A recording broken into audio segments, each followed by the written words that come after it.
Oke, assalamualaikum warahmatullahi wabarakatuh. Selamat malam semuanya, sahabat Juragan Dapur di seluruh Indonesia atau di mana saja Anda berada. Sekarang malam ini kebetulan saya lagi di Juragan Dapur Makassar. Saya ditemani oleh chef dari Juragan Dapur, eksekutif chefnya ya. Siapa? Hendy Escobar. Mas Hendy Escobar. Kita lagi santai ini, kebetulan udah closing di sana. Kita mau sharing kira-kira Mas, sistem pelayanan yang tepat, yang cocok untuk usaha kuliner yang kita mau kelola atau yang sedang kita kelola hari ini. Itu kira-kira sistem pelayanan apa yang cocok untuk kita jalankan. Nah, ini yang kita akan sharing malam ini ya, tentang pengalaman kita selama ini, baik di Juragan Dapur ataupun maupun sebelum-sebelumnya gitu. Soal pelayanan ini adalah hal yang sangat vital dalam sebuah usaha kuliner. Ya, pelayanan itu hal yang mutlak, yang penting, yang harus kita perhatikan, karena salah satu yang menunjang keberlangsungan usaha kuliner yang kita lakukan.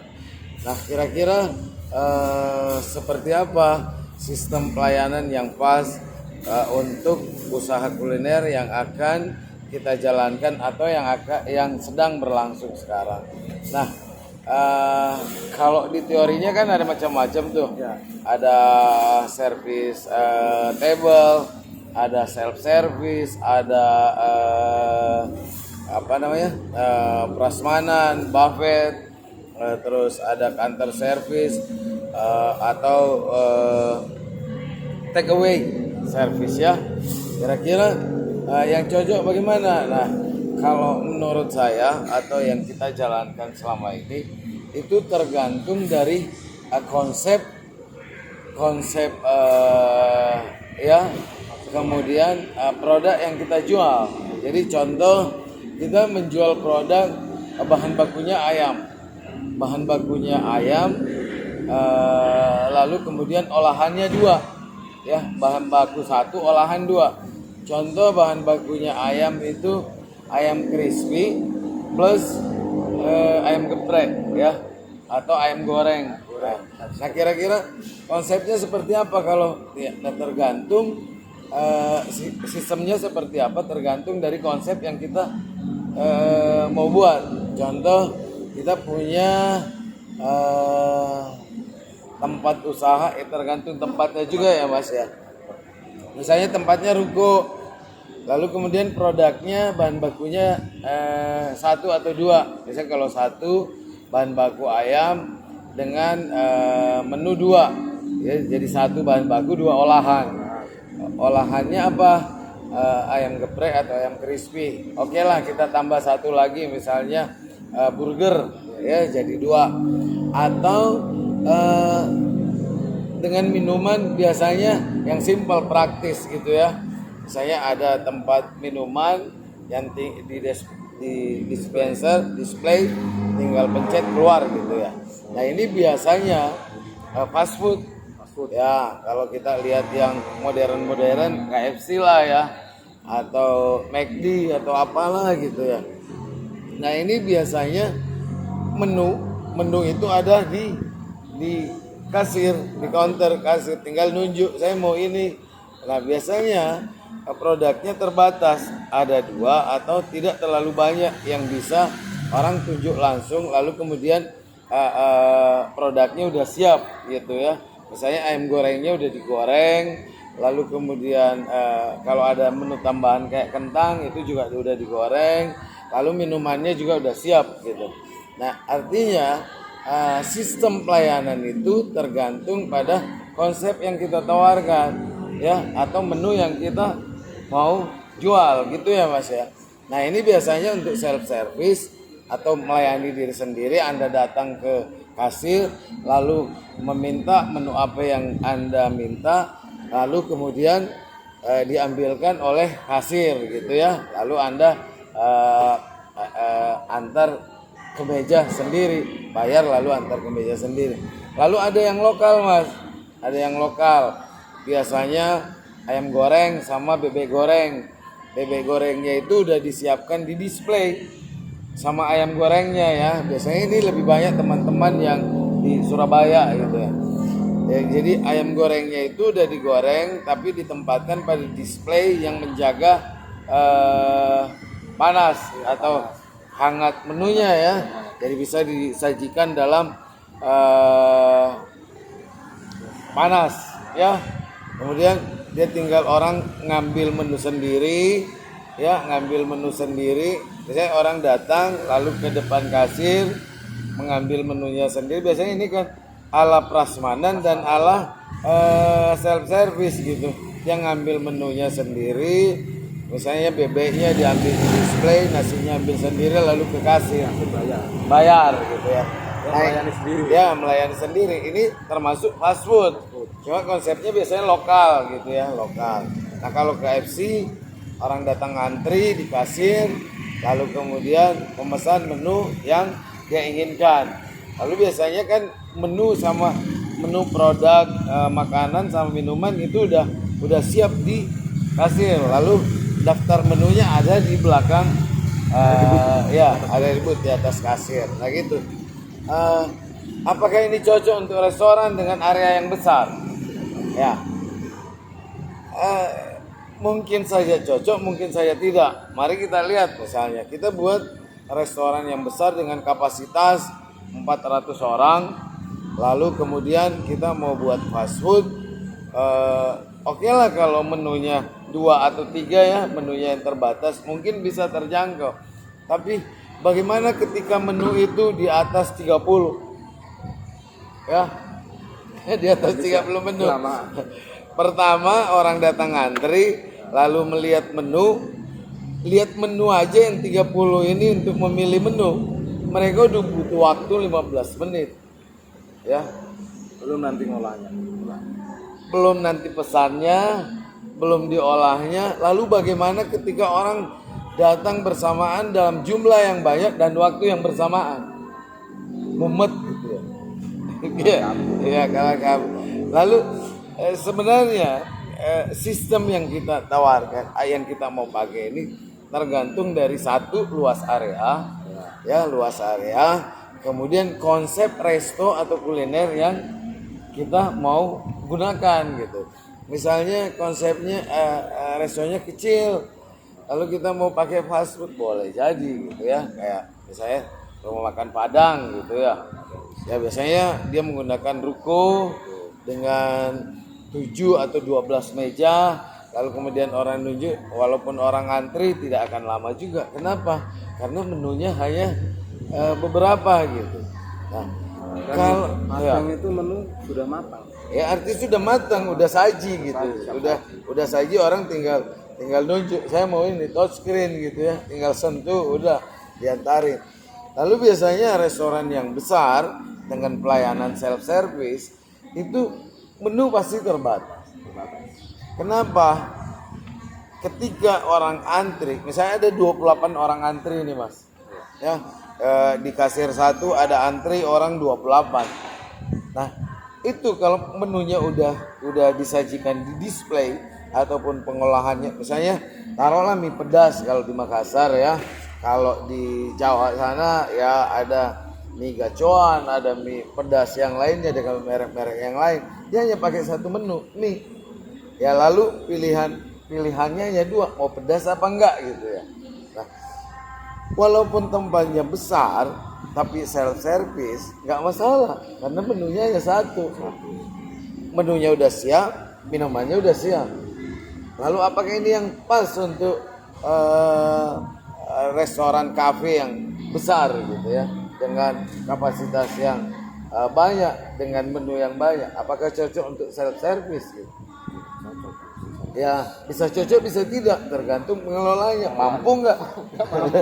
Biasanya Mampu nggak melayani komplain. Lalu taruhlah kita lihat ya mas ya, kapasitas 400 orang misalnya ya, atau di atas 400 orang dengan konsep kafe dan resto. Lalu orang self service, bersamaan datang dalam jumlah yang banyak. Biasanya peak seasonnya itu makan siang ya, atau weekend di makan siang dan makan malam, atau pas malam minggu ya di jam 7 bersamaan orang ngantri 28 dengan menu 30 atau 50 menu ya, dengan luas area yang cukup besar. Saya luas areanya ya sekitar 100 tempat lah. Lalu orang datang ke kasir, tanya, dia pilih menu. Yang pasti paling belakang berapa Nah gitu ya. Jadi kalau orang ngantri aja 15 menit ya per satu orang. Ketika ada orang ngantri 10, berapa menit? 1 jam setengah, Ya. 1 jam 60 menit. Iya. Itu baru milih menu. Nah, menu diolah karena tidak display. Menu diolah. Menu fast food, Chinese food.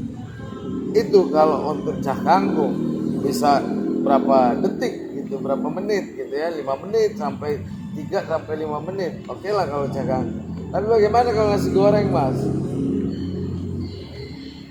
Ya kan? Nah, bagaimana kalau ikan bakar? Bakar 1 menit itu bisa sampai 60 menit.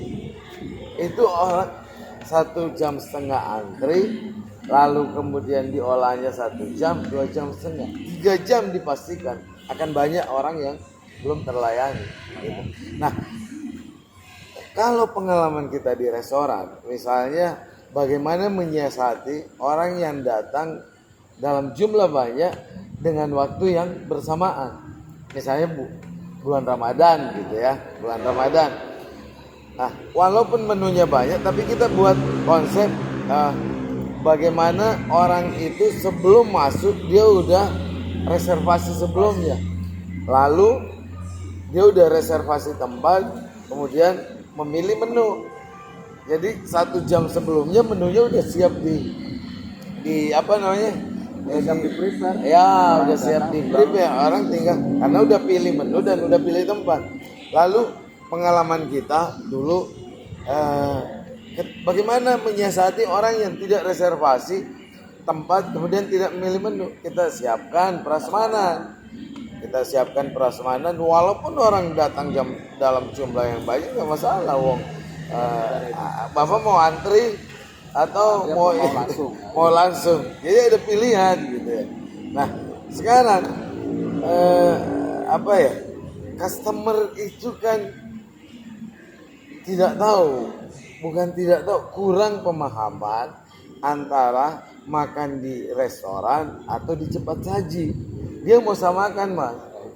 Ya, harusnya ketika dia datang di restoran, dia harus tahu bahwa ketika kita datang di restoran, kita butuh waktu untuk menunggu. Kalau mau cepat, jangan datang di restoran yang casual. Ya, datanglah di restoran yang cepat saji. Ya, biasanya kita memang meluangkan waktu untuk datang. Gitu. Nah, ini tergantung. Jadi sistem pelayanan yang kita mau ini seperti apa? Intinya bagaimana membuat pelanggan kita tetap apa? Nyaman. Tetap nyaman. Lah kalau orangnya udah datang, lalu ngomel-ngomel, udah itu nunggu 3 jam, lalu pulang dengan kesal, sudah dipastikan 15 tahun tidak akan kelihatan lagi muncul uangnya di restoran kita gitu. Saya kira gitu ya, Mas ya. Jadi buat yang memilih kira-kira sistem pelayanan yang tepat untuk usaha kuliner yang kita jalani ini, kira-kira cocoknya yang gimana? Kita yang tahu. Ya, biasanya kan ya banyak kawan atau teman atau mentoring dari Juragan Dapur yang fokusnya bagaimana untung di awal. Ya harusnya kan bagaimana menciptakan pelanggan di awal. Ya. Kalau menciptakan pelanggan, memuaskan pelanggan di awal udah jadi pelanggannya, itu lebih gampang untuk kelanjutannya. Tapi kalau fokusnya bagaimana untung, bagaimana tidak loss, nah itu bisa dipastikan Dulu rame, dulu. Tapi sekarang nggak lagi. Gitu. Ya kenapa? Karena akumulasi banyaknya orang yang kecewa. Iya betul, banyaknya orang yang kecewa. Ya, banyak orang yang kecewa. Nah, kalau orang yang kecewa, ini menurut penelitian, bukan menurut saya.